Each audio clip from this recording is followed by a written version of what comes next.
Halo pemirsa GPR TV dari Sabang sampai Baroke dari Biagas hingga Pulau Rote. Bertemu lagi bersama saya Bona Azari Nisa dalam program Kominfo Newsroom.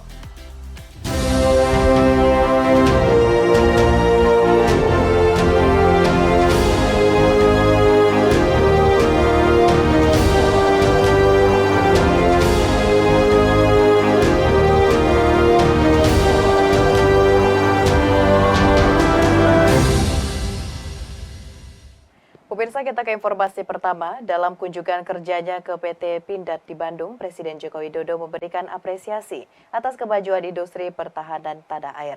Industri pertahanan Indonesia ditargetkan masuk dalam peringkat 50 besar dunia.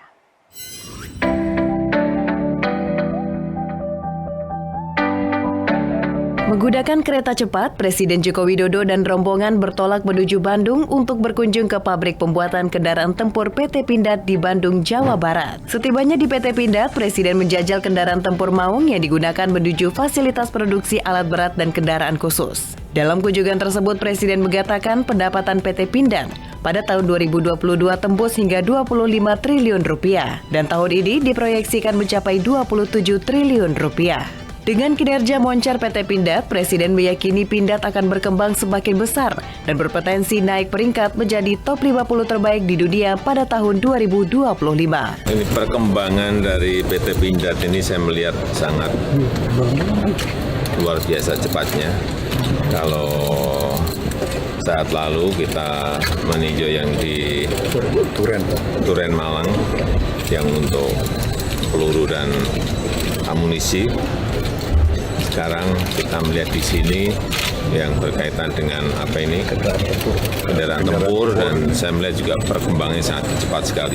Di tahun 2022 peringkat Pindad sebagai perusahaan pertahanan itu rankingnya di 79 tahun 2022. Kita perkirakan tahun ini sudah masuk ke tahun 2024 kita perkirakan akan masuk ke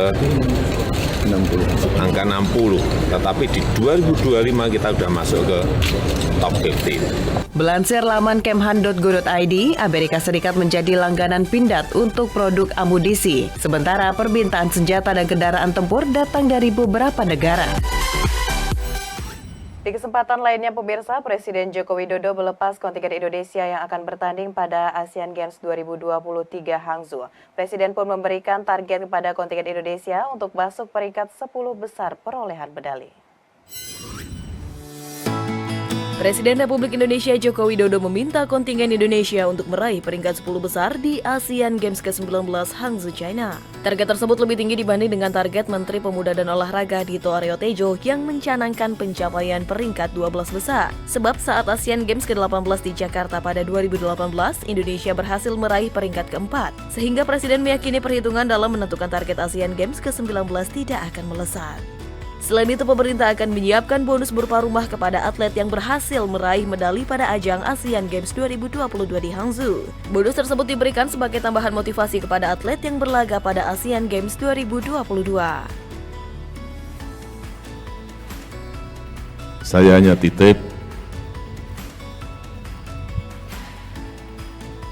di ASEAN Games di Jakarta, kita berada di ranking keempat.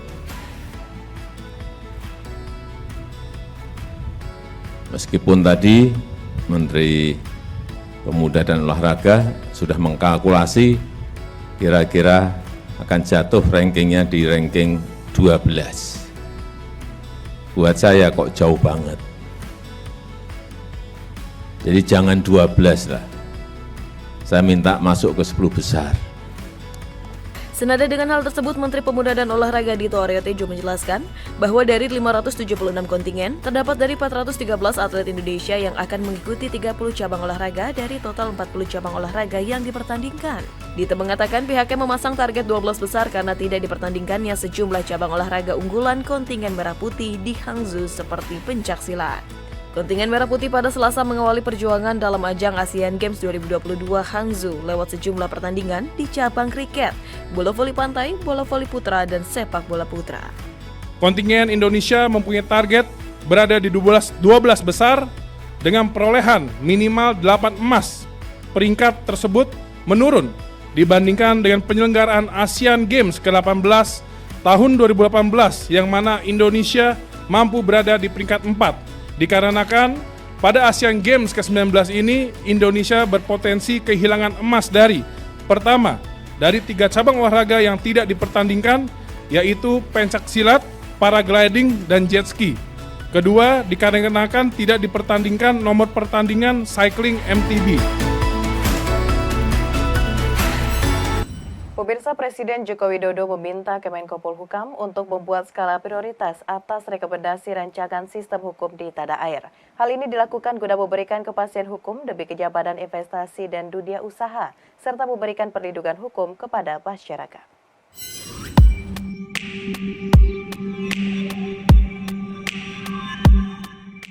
Menteri Koordinator Bidang Politik, Hukum, dan Keamanan Mahfud MD menyatakan kepastian hukum dan perlindungan hukum menjadi prioritas dalam menindaklanjuti rekomendasi-rekomendasi tim percepatan reformasi hukum. Karena hal tersebut mampu berimbas pada sektor ekonomi dan investasi yang berakar dari lemahnya kepastian hukum di Indonesia. Oleh karena itu, Mahfud menegaskan Kemenko Polhukam akan merancang sistem hukum di tanah air yang mampu memberi kepastian kepada masyarakat, termasuk diantaranya para pelaku usaha. Tapi jangan lupa pemikiran memberi suasana nyaman bagi investasi dan pemberian kepastian hukum bagi dunia usaha itu levelnya agak ke atas bagi orang yang bergelut di bidang ekonomi, pemajuan ekonomi. Nah, yang di bawah bagaimana? Nah, yang di bawah juga diarahkan oleh Presiden agar perlindungan hukum supaya ditegakkan kepada mereka yang berhak. Itu. Jadi ada 2 level. 1, kepastian hukum demi kenyamanan investasi dan dunia usaha. 2, perlindungan hukum agar hak-hak masyarakat, hak-hak warga negara itu bisa dihargai dan dipenuhi dan tidak dirampas sewenang-wenang. Hak apapun itu, apakah itu hak ekonomi, hak politik, hak perdata, dan sebagainya. Lebih lanjut, Mahfud MD juga menjelaskan hingga Kamis 14 September 2023 lalu, Kemenko Polhukam telah menyerahkan 150 butir rekomendasi kepada Presiden Joko Widodo mengenai langkah-langkah yang perlu dilakukan pemerintah untuk mempercepat reformasi hukum di Indonesia.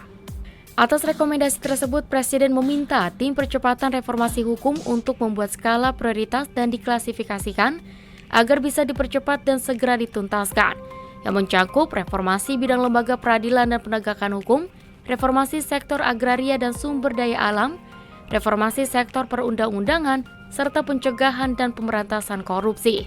Sehingga nantinya implementasi dari setiap rekomendasinya bisa dalam bentuk undang-undang, peraturan menteri, hingga peraturan presiden. Pemirsa, pendaftaran CPNS dan P3K 2023 resmi dibuka hari ini Rabu 20 September 2023 hingga 9 Oktober 2023. Beberapa kementerian lembaga, industri pusat dan daerah telah mengumumkan formasi dan syarat terkait pendaftaran. Pendaftaran calon pegawai negeri sipil resmi dibuka pada hari ini Rabu 20 September 2023. Beberapa kementerian, industri pusat dan daerah telah mulai mengumumkan formasi dan syarat pendaftaran CPNS dan P3K 2023. Pendaftaran dapat dilakukan melalui laman sscasn.bkn.go.id. Beberapa dokumen yang perlu disiapkan sebelum mendaftar seleksi CPNS adalah NIK, KK, NPWP, nomor telepon dan email aktif, surat tanda registrasi atau surat izin praktik bagi seorang tenaga medis. Terkait dengan pendaftaran CPNS 2023 akan dibuka hingga tanggal 9 Oktober 2023. Selanjutnya, pengumuman seleksi administrasi pada 13 hingga 16 Oktober 2023. Pelaksanaan SKD CPNS pada tanggal 7 sampai dengan 16 November 2023. SKB CPNS dengan CAT pada tanggal 14 sampai dengan 20 Desember 2023. Pengumuman kelulusan pada 3 sampai dengan 10 Januari 2024 dan tahapan akhir usul penetapan NIP CPNS pada 20 Februari sampai dengan 20 Maret 2024. Sementara itu, pendaftaran P3K akan dibuka hingga tanggal 9 Oktober 2023 Selanjutnya pengumuman seleksi administrasi pada tanggal 13 hingga 16 Oktober 2023. Pelaksanaan seleksi kompetensi pada 30 Oktober sampai dengan 2 November 2023. Pelaksanaan seleksi kompetensi teknis tambahan pada 13 November sampai dengan 4 Desember 2023.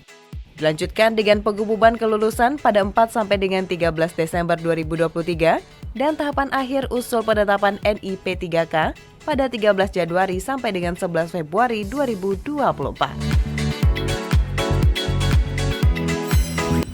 Pemirsa, usai jeda pariwara, kami akan kembali dengan informasi lainnya. Tetaplah bersama Kominfo Newsroom.